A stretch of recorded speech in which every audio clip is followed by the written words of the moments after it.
Hi everyone, welcome to the code AIML। तो आज के लेक्चर में हम लोग देखने वाले हैं जीएस कोड टेबल क्या होता है। इसको हम लोग जी टेबल भी बोलते हैं या फिर स्टैंडर्ड नॉर्मल टेबल भी बोलते हैं।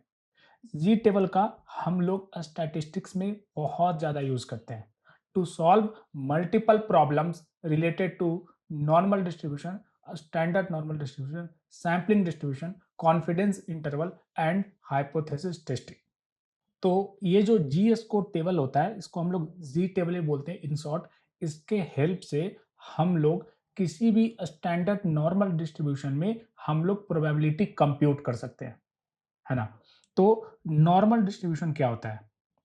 नॉर्मल डिस्ट्रीब्यूशन एक स्पेशल टाइप ऑफ डिस्ट्रीब्यूशन होता है जिसमें हर एक पॉसिबल वैल्यू का अगर हम लोग डिस्ट्रीब्यूशन को स्टडी करते हैं, it follow bell shape distribution, that is normal distribution.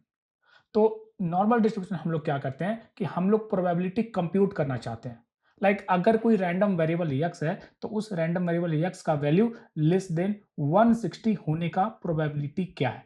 अगर हमें इस तरीके की प्रॉब्लम को सॉल्व करना है फॉर नॉर्मल डिस्ट्रीब्यूशन तो हम लोग यूज करते हैं जीएस कोड टेबल।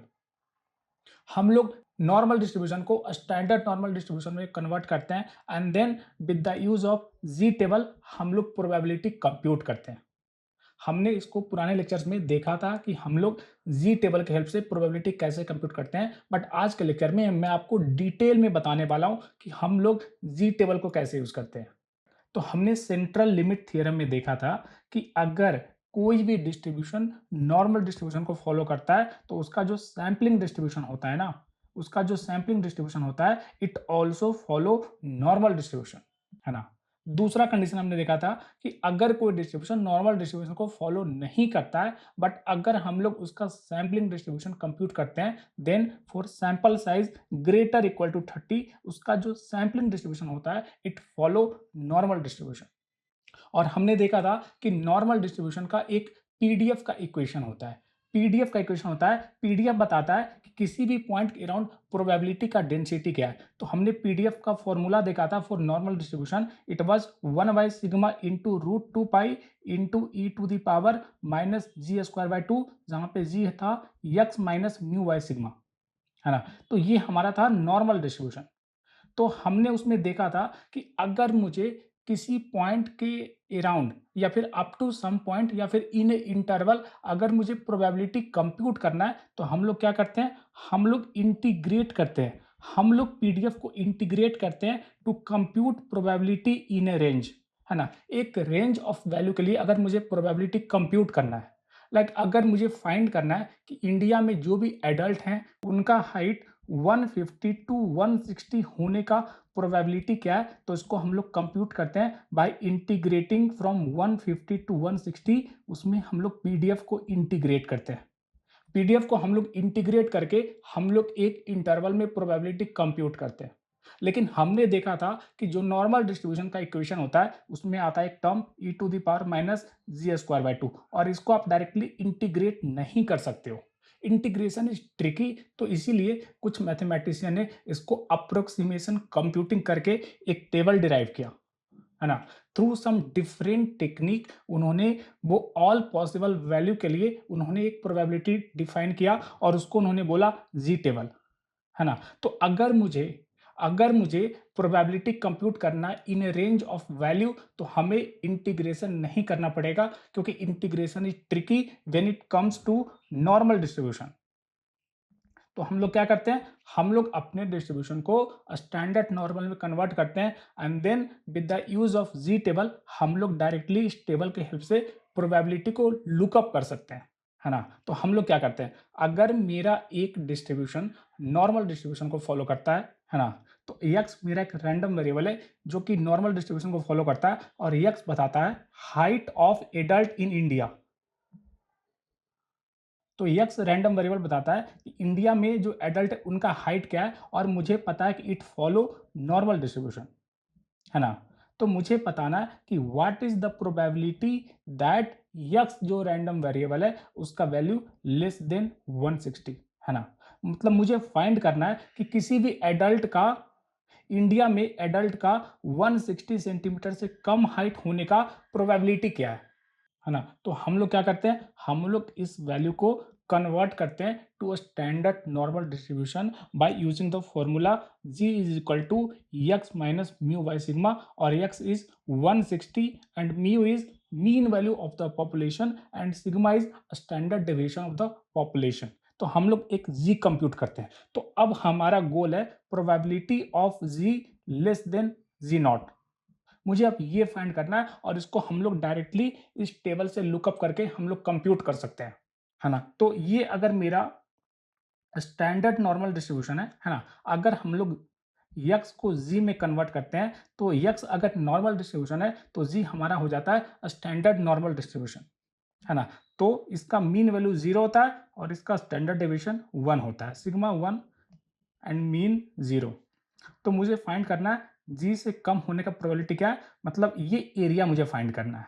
तो इवन दो ये एरिया हम लोग फाइंड कर सकते हैं bye integration, but integration is not straight forward. तो कुछ मैथमेटिशियन ने इस एरिया को कंप्यूट करके उन्होंने स्टोर किया इन ए टेबल और हम लोग डायरेक्टली टेबल को लुकअप कर सकते हैं। तो for different value of z हम लोग कंप्यूट कर सकते हैं probability of x less than z, है ना, या फिर probability of ji less than z naught.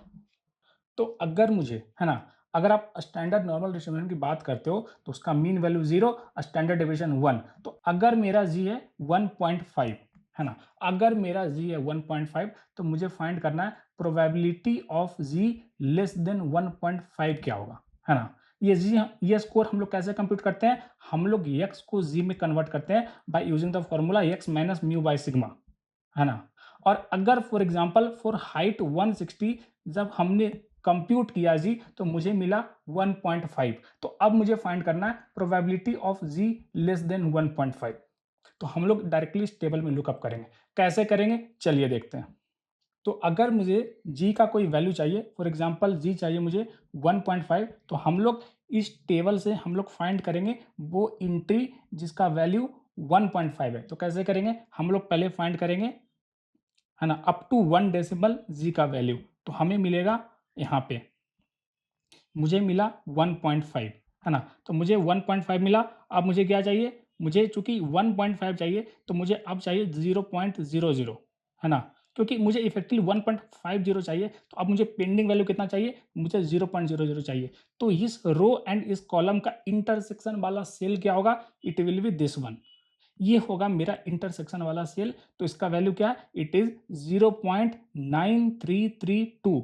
तो मेरा प्रोबेबिलिटी जो निकला, मेरा जो प्रोबेबिलिटी निकला, probability of ji less than 1.5 that is equal to 0.9332। तो इस तरीके से हम लोग जी टेबल के हेल्प से प्रोबेबिलिटी कंप्यूट करते हैं। अगर मुझे फॉर एग्जांपल फाइंड करना है 1.25 का probability, probability of ji less than 1.25, तो हम लोग कैसे कंप्यूट करेंगे, तो हम लोग पहले इस टेबल में फाइंड करेंगे वो एंट्री जो 1.25 का वैल्यू कंटेन करता है। तो सबसे पहले हमें फाइंड करना पड़ेगा 1.2 और उसके बाद हमें फाइंड करना पड़ेगा 0.05 और दोनों का सम इट इज इक्वल टू 1.25। तो पहले हम लोग 1.2 फाइंड करेंगे, तो दिस इज माय 1.2 और उसके बाद हम लोग 0.05 फाइंड करेंगे, है ना?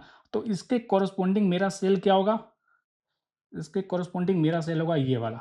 तो मुझे प्रोबेबिलिटी क्या मिला, मुझे प्रोबेबिलिटी मिला 0.8944।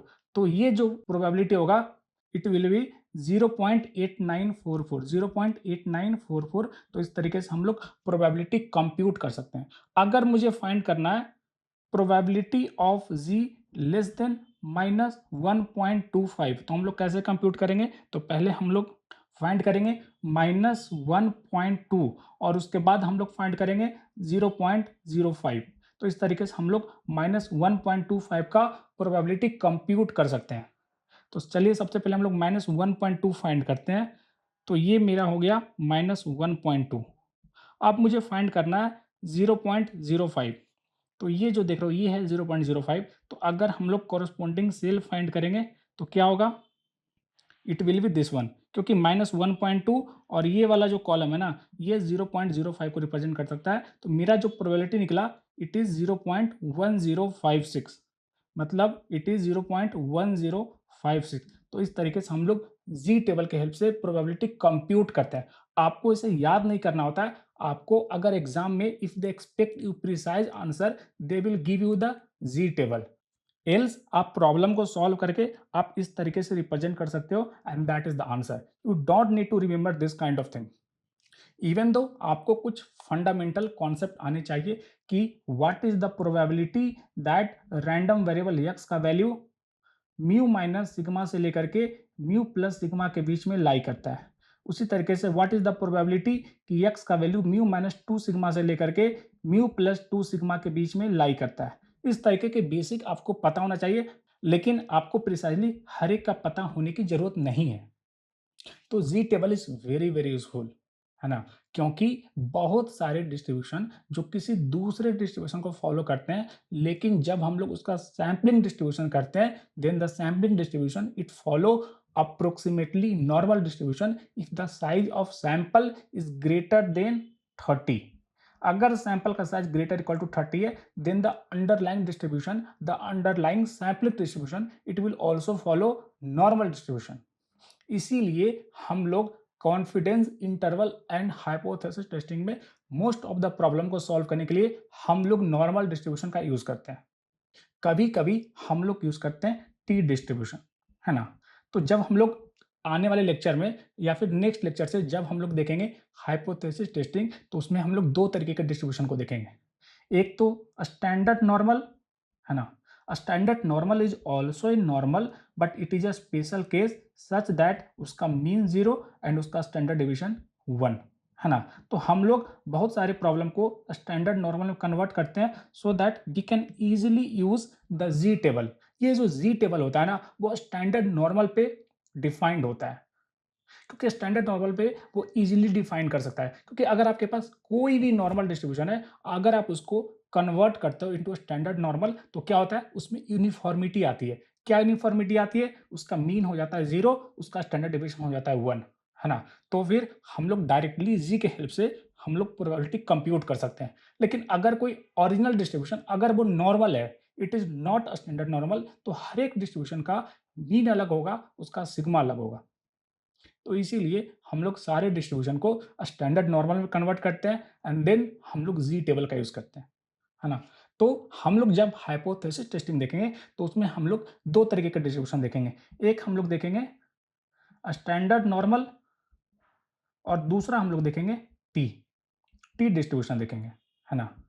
तो कब स्टैंडर्ड नॉर्मल देखेंगे, कब टी देखेंगे, तो जब हमें पॉपुलेशन का मीन पता नहीं है, पॉपुलेशन का मीन अननोन है और उसका स्टैंडर्ड डेविएशन सिग्मा नोन है। मतलब जब हमें पॉपुलेशन का मीन पता नहीं है और उसका स्टैंडर्ड डेविएशन पता है, और हमें सैंपल के हेल्प से पॉपुलेशन का मीन को एस्टिमेट करना है, in that case we use standard normal distribution, या इसको हम लोग जेड डिस्ट्रीब्यूशन भी कहते हैं, है ना। लेकिन दूसरे side, on the other side, अगर मुझे अगर मुझे पॉपुलेशन का मीन पता नहीं है, पॉपुलेशन का मीन पता नहीं है और उसका स्टैंडर्ड डेविएशन भी पता नहीं है, in that case we use T distribution, है ना। तो बस थोड़ा सा का डिफरेंस है। अगर मुझे पॉपुलेशन का मीन पता नहीं है बट स्टैंडर्ड डेविएशन पता है, तो हम लोग जी डिस्ट्रीब्यूशन यूज करते हैं। और अगर मुझे पॉपुलेशन का मीन पता नहीं है, पॉपुलेशन का स्टैंडर्ड डेविएशन भी पता नहीं है, तो in that case we use T distribution. तो जिस तरीके से हम लोग जी टेबल यूज करते हैं, उसी तरीके से हम लोग टी टेबल का यूज करेंगे, है ना। थोड़ा सा का डिफरेंस है z table and t table. T distribution में हमें पॉपुलेशन का स्टैंडर्ड डिवीजन पता नहीं होता है, एंड जेड डिस्ट्रीब्यूशन में हमें पॉपुलेशन का स्टैंडर्ड डिवीजन पता होता है। आप इस पॉइंट को नोट कर लो, इवन दो हम लोग इस पॉइंट को बार बार यूज करने वाले इन हाइपोथेसिस टेस्टिंग। जब हमने लास्ट लेक्चर में हमने देखा था कॉन्फिडेंस इंटरवल, तो वहां पे हम लोग इनवर्स कंप्यूट करते थे, है ना। हमें प्रोबेबिलिटी पता होता था और हम लोग उस प्रोबेबिलिटी के कोरस्पॉन्डिंग जी स्कोर कंप्यूट करते थे। अगर मुझे फाइंड करना है कि 0.0023 प्रोबेबिलिटी के कोरस्पॉन्डिंग जी स्कोर क्या होगा, तो इट विल बी -2.8 प्लस 0.03, तो -2.8 प्लस 0.03, है ना? तो अगर ये क्या होगा, इट विल बी -2.83, है ना? तो this is called inverse probability, है ना? This is called inverse probability, है ना? जनरली हम लोग जी टेबल के हेल्प से क्या करते हैं, हमारे पास जी का एक वैल्यू होता है, जी एक वैल्यू होता है और उस वैल्यू से नीचे का हम लोग एरिया कंप्यूट करते हैं या फिर प्रोबेबिलिटी कंप्यूट करते हैं। लेकिन कभी कभी क्या होता है कि आपको प्रोबेबिलिटी दे दिया जाता है कि एक जी के करस्पॉन्डिंग प्रोबेबिलिटी इट इज 0.41, तो आप बताओ जी का वैल्यू क्या है, and this is what we were using in confidence interval, है ना? हमें प्रोबेबिलिटी दिया जाता था, हमें z of alpha by two compute करना होता था, जहां पे अल्फा बाई टू एक प्रोबेबिलिटी वैल्यू होता था, तो आपको उस वैल्यू के करस्पॉन्डिंग जी का स्कोर कंप्यूट करना होता, है ना? तो जनरली हम लोग जी टेबल में जी के कोरस्पोंडिंग हम लोग प्रोबेबिलिटी कंप्यूट करते हैं, है ना? लेकिन जो हमने कॉन्फिडेंस इंटरवल देखा था लास्ट लेक्चर में, उसमें हम लोग प्रोबेबिलिटी के corresponding alpha by two is a probability, तो इस प्रोबेबिलिटी का कोरस्पोंडिंग हम लोग जी स्कोर कंप्यूट करते थे। लाइक अगर मैं बोलता हूँ जी ऑफ 0.0045, तो क्या होगा हमारा जी का वैल्यू? तो हम लोग इस टेबल में देखेंगे 0.0045 कहाँ लाई करता है, इट लाई हेयर। तो इस पॉइंट के कोरस्पोंडिंग जो मेरा जी का वैल्यू होगा वो क्या होगा, इट विल बी -2.6 प्लस 0.01, तो इट विल बी -2.61, है ना? इट विल बी -2.61, तो इस तरीके से हम लोग इनवर्स कंप्यूट करते हैं। इवन दो अगर आपको टेबल दिया है then you can compute the final value, अगर आपको टेबल नहीं दिया है तो in that case you can give the approximate value. ये हमने कॉन्फिडेंस इंटरवल में देखा था कि अगर आपको प्रोबेबिलिटी पता है दैट इज फाइन, अगर नहीं पता तो आप डायरेक्टली कॉन्फिडेंस इंटरवल को रिप्रेजेंट कर सकते हो z of alpha by two into sigma by root n, है ना? और यहाँ पे क्या होता है एक्स बार प्लस माइनस, तो इस तरीके से हम लोग कॉन्फिडेंस इंटरवल डिफाइन करते हैं। अगर आपको जी ऑफ अल्फा बाई टू पता है आप उसका वैल्यू सब्सटीट्यूट करो, अगर नहीं पता है तो आप उसको इग्नोर कर सकते हो। इवन दो हमने ये बोला था कि आप कुछ पर्टिकुलर वैल्यू के लिए आप उसको नोट कर लो, अगर आप एग्जाम देते हो लाइक गेट या फिर यूनिवर्सिटी एग्जाम, नहीं तो आपको याद करने की जरूरत नहीं है, आप इंटरव्यू में डायरेक्टली आप रिप्रेजेंट कर सकते हो z of alpha by to. तो हमने क्या देखा, हमने देखा कि जी टेबल के हेल्प से हम लोग प्रोबेबिलिटी कैसे कंप्यूट करते हैं for a particular value of z. तो कभी कभी क्या होता है कि क्वेश्चन में डायरेक्टली आपको जी से कम वाला प्रोबेबिलिटी कंप्यूट नहीं करना होता है, कभी कभी क्वेश्चन ट्रिकी होता है, तो हम लोग नॉर्मल डिस्ट्रीब्यूशन के सिमेट्रिक प्रॉपर्टी का यूज करके अपने प्रॉब्लम को इस फॉर्म में कन्वर्ट करते हैं एंड देन हम लोग जी टेबल की हेल्प से प्रोबेबिलिटी यूज करते हैं। लाइक अगर मुझे फाइंड करना है, suppose this is a standard normal distribution जिसका मीन वैल्यू 0, उसका स्टैंडर्ड डेविएशन 1, तो मुझे ये फाइंड करना है कि 2.2 से ज़्यादा वैल्यू होने का प्रोबेबिलिटी क्या है। मुझे इफेक्टिवली फाइंड करना है probability of Z greater than for example 1.25, है ना? तो हम लोग उसको क्या करेंगे, हमें पता है कि जो स्टैंडर्ड नॉर्मल डिस्ट्रीब्यूशन होता है या नॉर्मल डिस्ट्रीब्यूशन होता है it is symmetric around mean value, इसका लेफ्ट पार्ट एंड इसका राइट पार्ट सिमेट्रिक होता है, मतलब एरिया वाइज सिमेट्रिक होता है, प्रोबेबिलिटी वाइज सिमेट्रिक होता है। तो मुझे फाइंड करना है 1.25 से ज़्यादा होने का प्रोबेबिलिटी एंड इसका सेंटर है 0। तो computing probability greater than 1.25 it is equal to computing probability less than -1.25 because of symmetric property of standard normal distribution, है ना? तो मुझे क्या फाइंड करना है, computing this is same as computing Z less than -1.25। और अगर मुझे probability of ji less than -1.25 compute करना है तो अब हमने इसको इस फॉर्म में कन्वर्ट कर दिया सच दैट जी का वैल्यू -1.25, और हम लोग जी टेबल की हेल्प से उसका आंसर कंप्यूट कर सकते हैं।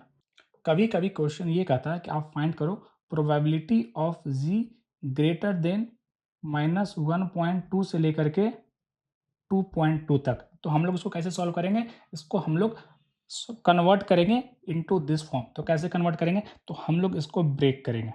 तो मुझे इफेक्टिवली फाइंड करना है, ये प्रोबेबिलिटी फाइंड करना है सच दैट ये वाला पॉइंट है -1.2 और ये वाला पॉइंट है 2.2। मुझे इसका प्रोबेबिलिटी कंप्यूट करना है ना? तो अगर मैं स्टैंडर्ड नॉर्मल डिस्ट्रीब्यूशन का सिमेट्रिक प्रॉपर्टी का यूज़ करना चाहता हूँ, तो इसको हम लोग लिख सकते हैं कंप्यूटिंग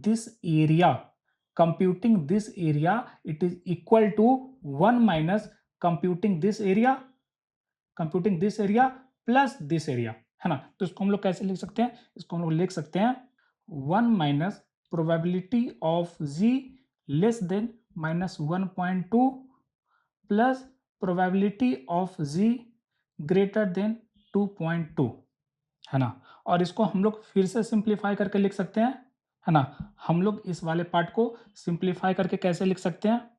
अगर मुझे फाइंड करना है 2.2 से ज़्यादा होने का प्रोबेबिलिटी, तो इसको हम लोग लिख सकते हैं -2.2 से कम होने का प्रोबेबिलिटी। तो हम लोग इसको लिख सकते हैं 1 minus probability of z less than -1.2 plus probability of z less than -2.2, और हम लोग इसको कंप्यूट कर लेंगे फ्रॉम जी टेबल, और उसको हम लोग फाइनली 1 से माइनस कर देंगे और हमें ये आंसर मिलेगा। तो इस तरीके से हम लोग स्मार्टली प्रॉपर्टी को यूज़ करके हम लोग किसी भी प्रॉब्लम को इस प्रॉब्लम में कन्वर्ट कर सकते हैं, एंड देन हम लोग जी टेबल के हेल्प से उस सब प्रॉब्लम को सॉल्व करके हमारा ओरिजिनल प्रॉब्लम को सॉल्व कर सकते हैं।